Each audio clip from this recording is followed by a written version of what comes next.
За шинэ 7 хоногийн эхний өдрийн мэндийг хүргье. Та бүхэнтэй уулзж байгаадаа баяртай байна. Тэгээ энэ 7 хоногийн өдөөгөр амьд бүр хөтөлбөрийн эхнийхээ өдрийн цагийн төлөө хамтдаа залбирцгаая.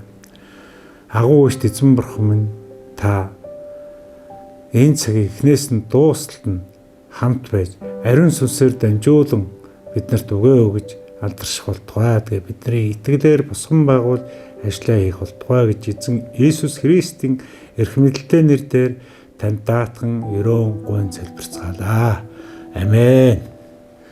За хамтдаа Матай номны 13 дугаар бүлгээс суралцъя. Тэгээ 13 дугаар бүлэгт Иесус өөрийнхөө сургаалт зүр дээр дамжуулан шавнартаа үгээ өгж Бурхны хаанчлалыг хэрхэн ойлгуулж байгаа талаар суралцъя. За би өнөөдөр эндээс Матай 13-ийн 1-ээс 9-р ишлэлийг дуудъя. Тэр өдөр Иесус гэрээс гарч нуурын эрэг дээр сууж байлаа. Түүн дээр үе олон хүн орон цугласан тул тэрээр завин дээр гарч суужээ. Хурсан олон цөм эрэг дээр зогсож байлаа. Иесус тэдэнд олон зүйлийг сургаалт зөвлөлөөр ярьж харахтун тариачин үр суулгахаар гарчээ. Түүний үрд засахад зарим нь зам хаваар унж шууд ирээд идчихжээ. Зарим нь хөрс багтай чулуурхаг газар унж хөрс нь гүн биш тул тэр даруй соёолов. Гэвч эдгээр нь үндэсгүй учир нар гарахад хорчин хатжээ. Зарим нь хогийн ургамал дунд унсанд хогийн ургамал ургаж тэднийг боомлжээ. Харин зарим нь сайн хөрсөн дээр унаж ургацсан өхөд зарим нь 100, зарим нь 60, зарим нь 30 дахин их болвоо. Сонсох чихтэй нь сонсохдөө гэвэ. Амен.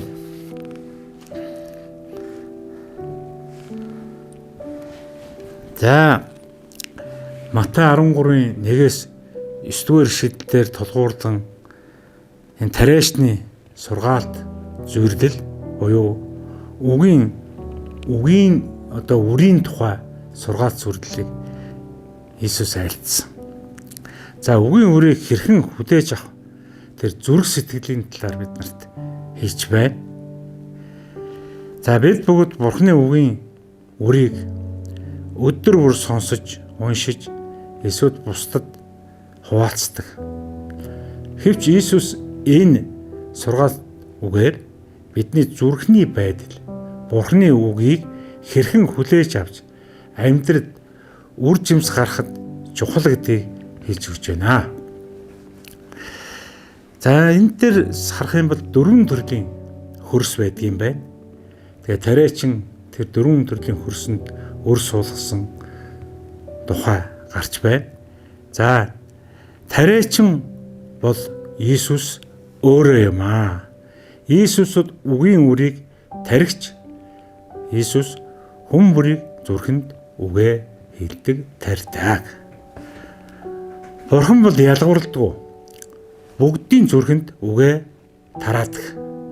Гэхдээ асуудал нь үрийг биш хөрсийг, өөрөөр хэлбэл бидний зүрхийг бол харж идэг. Бидний зүрхнээс бол ихээхэн зүйлс хамаардаг гэдгийг энэ сургаалт зөвлөлөөр дамжуулан ойлгуулж байна. За хөрсний 4 төрлийн тухай бидний 4 төрлийн зүрхний тэр хүлээн авах хөрсний тухай энэ дээр онцгойлон альдсан байна.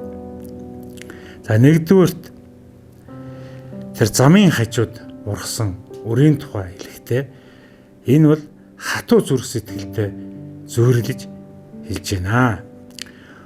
Үгийг сонсдогч ойлгохгүй дотор орох тэр орон зайг бид нэр зарим нэгэн хүмүүс гаргадаг. Тэгээ тэр үрийг бол шууд гэдэг маань сатан буюу тэр жүтгэрийн уруу таталтыг хэлж байна. энэ үл итгэлдэг ийм зүйлс бол ирж шуу мэт үгүй хийж устгагдаг талаар зөөрлөн ойлгуулж байна. За бид нар эндээс юу сурч болох вэ?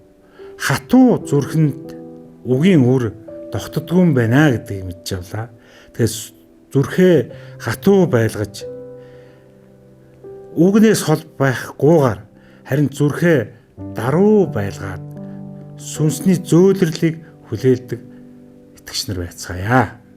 За хоёрдугаарт чулуулгатай газар затсан үрийн тухай. Тэр нь төр зургийн итгэлтэй зөөрлөн хэлсэн байна. За үг хурдан нөлөөлдөгч гүн үндэс гүй тул шалгалт ирэхэд бол итгэл бол нурж идэг.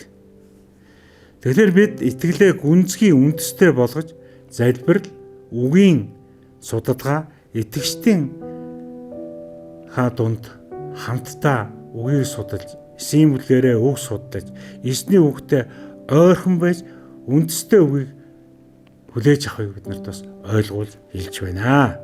За 3 дахь хүрсний тухай. Өргөстэй газар ургасан затсан үр.